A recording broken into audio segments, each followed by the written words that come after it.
नमस्कार, मैं रोहित शर्मा। आप मेरे साथ में हैं दिल से रोहित चैनल में। दोस्तों,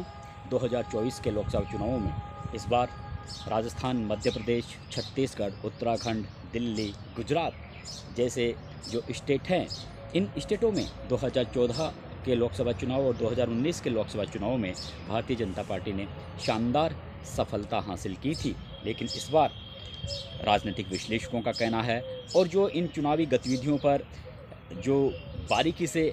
नज़रें जमाए रखते हैं, हर पल की स्थितियों का बराबर जायज़ा लेते रहते हैं, उन लोगों का कहना है कि इस बार इन स्टेटों में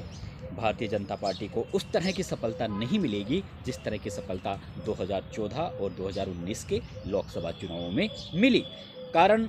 इसके बहुत से बताए जा रहे हैं। जिस तरह से ये बिल्कुल हकीकत है कि इस बार जो संघ है, जो पूरी तरह से एक्टिव रहता था, चाहे वो विधानसभा चुनाव हो, लोकसभा चुनाव हो, संघ की बहुत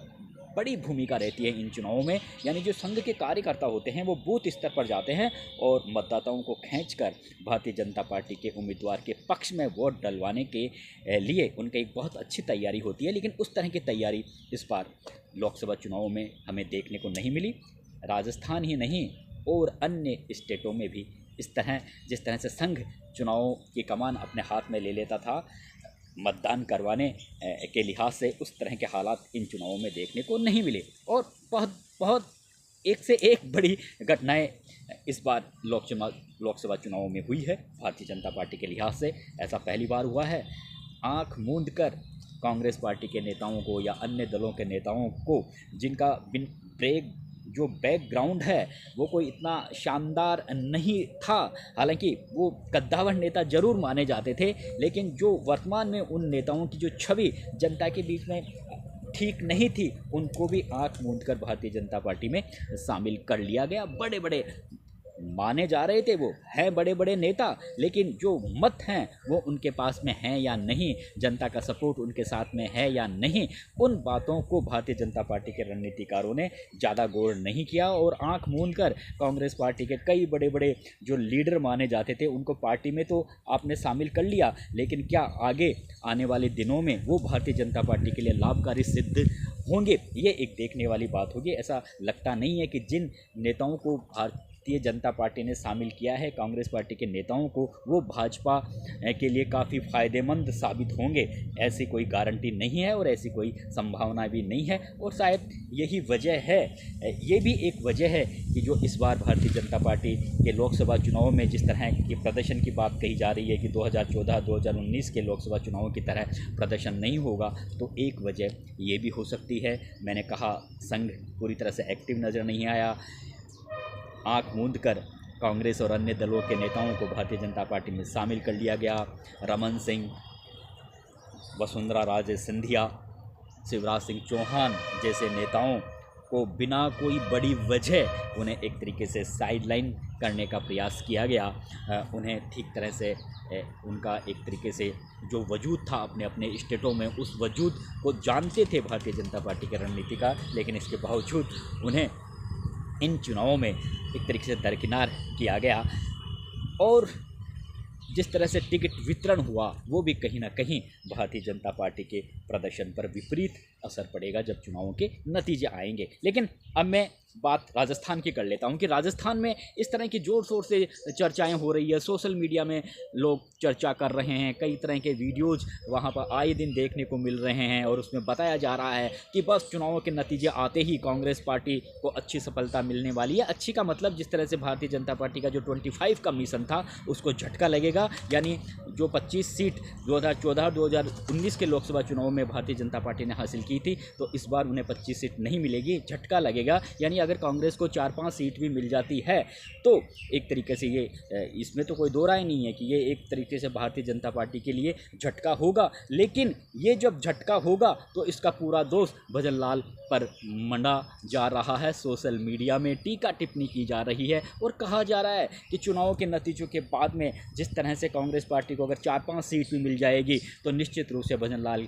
के हाथों से मुख्यमंत्री की कुर्सी ले ली जाएगी, यानी भजन लाल को हटाया जा रहा है। इस तरह की चर्चाएं हैं, इस तरह की अटकलें हैं, लेकिन इसमें भजन लाल शर्मा की क्या गलती है, ये एक देखने वाली बात होगी। एक वर्ग और जो बुद्धिजीवी वर्ग है और जो राजनीति के बारे में अच्छी समझ रखते हैं, उनका कहना है कि आखिर भजनलाल शर्मा की गलती क्या है। भजनलाल शर्मा ने टिकटों के वितरण में भी उनकी कोई भूमिका नहीं थी। भारतीय जनता पार्टी के दिल्ली में बैठे नेताओं ने अपने स्तर पर टिकटों का वितरण किया बिना सोचे समझे। आप समझ सकते हैं कि जो चूरू के जो राहुल कश्वा थे, उनका टिकट क्यों काटा गया। काफ़ी जनाधार वाले नेता थे, ये जरूर है। 2 बार वो लोकसभा चुनाव जीत चुके थे, तीसरी बार चुनाव में मैदान में थे, लेकिन उनका टिकट आपने क्यों काटा। इसी तरह से शुभकरण चौधरी जो लगातार 2 विधानसभा चुनाव हार रहे थे झुंझुनू से, उन्हें पार्टी ने टिकट दिया। इसी तरह से दौसा में कई दिनों तक टिकटों का जशकोर मीणा और डॉक्टर कुलाल मीणा की आपस की लड़ाई की वजह से वहाँ टिकट फाइनल नहीं हुआ और फिर आखिरी में कन्हैयालाल मीणा को टिकट दिया गया। हालांकि कन्हैयालाल मीणा काफ़ी साफ़ सुथरी छवि के नेता हैं, लेकिन वे भी अभी जो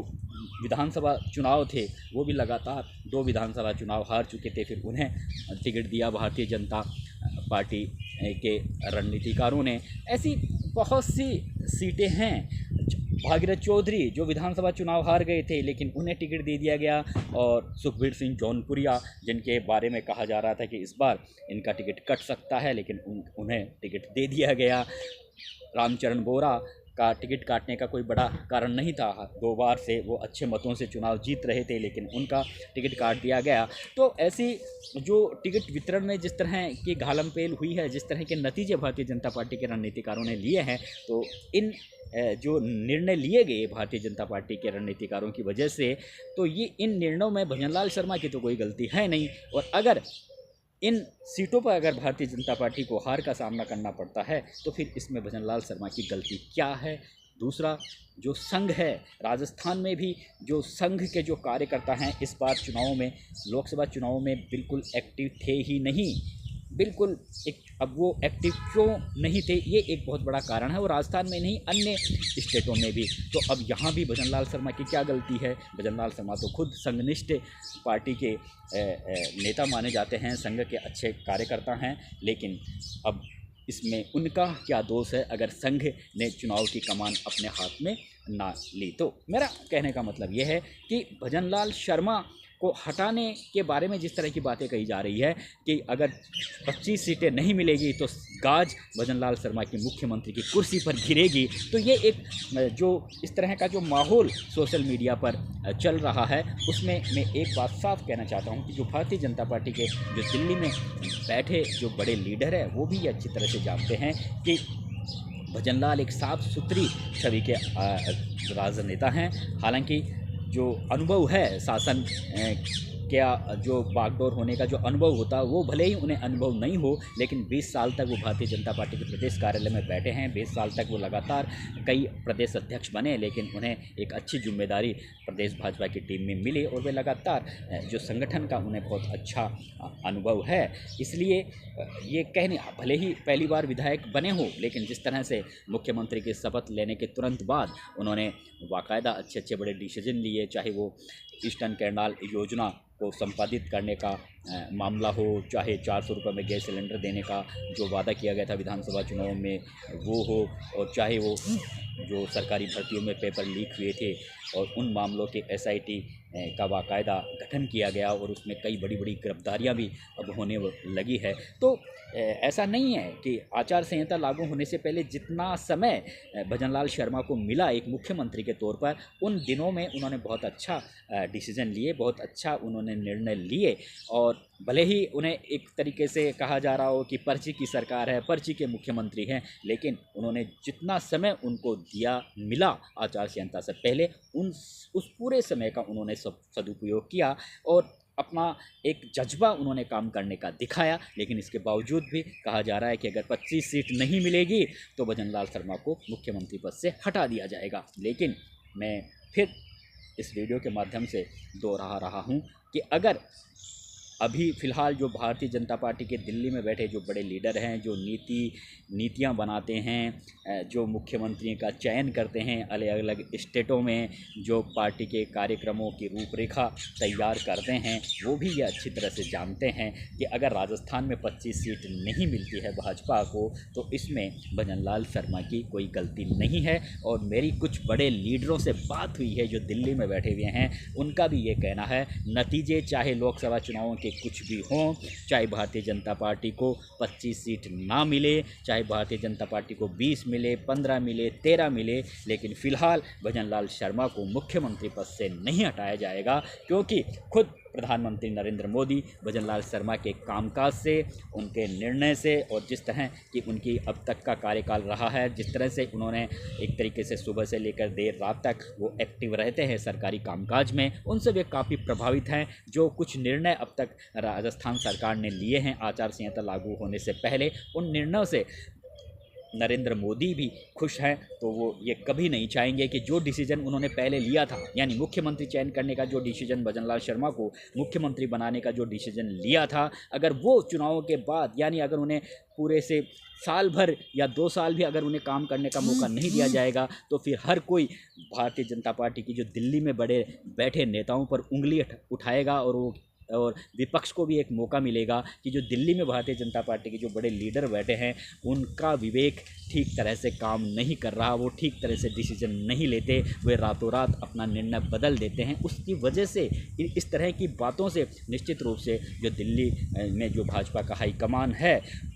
उनके कामकाज पर भी उंगली उठेगी। इस बात को दिल्ली हाईकमान भी जानता है, नरेंद्र मोदी भी जानता है, अमित शाह भी जानते हैं कि अगर भजन लाल को हटाया गया तो भजन लाल की ज़्यादा फजीयत नहीं होगी, बल्कि हमारी फजीयत होगी। तो मेरे को ये पूरी एक पुख्ता जानकारी मिली है कि भजन लाल शर्मा लोकसभा चुनाव के नतीजे चाहे जैसे हों, चाहे भाजपा के अनुकूल हों या विपरीत हों, भजन लाल शर्मा मुख्यमंत्री पद पर बने रहेंगे, क्योंकि इन चुनावों के नतीजों में भजन लाल की ऐसी कोई गलती नहीं दिख रही कि उनकी गलती की वजह से भाजपा को राजस्थान में हार का सामना या भाजपा ने जो संकल्प लिया था 25 सीटें हासिल करने का, भजन लाल शर्मा की वजह से वो संकल्प पूरा नहीं हो पाया। ऐसा कोई काम भजन लाल शर्मा ने नहीं किया, या कोई ऐसी कोई गलती या ऐसी कोई लापरवाही या कोई ऐसी उदासीनता भजन लाल शर्मा ने नहीं दिखाई जिसकी वजह से उनके कामकाज पर उंगली उठे। इस बात को भाजपा हाईकमान भी जानते हैं, इसलिए भजन लाल शर्मा को अभी काम करने का पूरा मौका दिया जाएगा। आप लिख लो, मैं इस वीडियो के माध्यम से फिर से कहता हूं, लोकसभा चुनाव के नतीजे चाहे जैसे हों राजस्थान में, मुख्यमंत्री भजन लाल शर्मा की कुर्सी बरकरार रहेगी फिलहाल 2 साल तक। नमस्कार दोस्तों।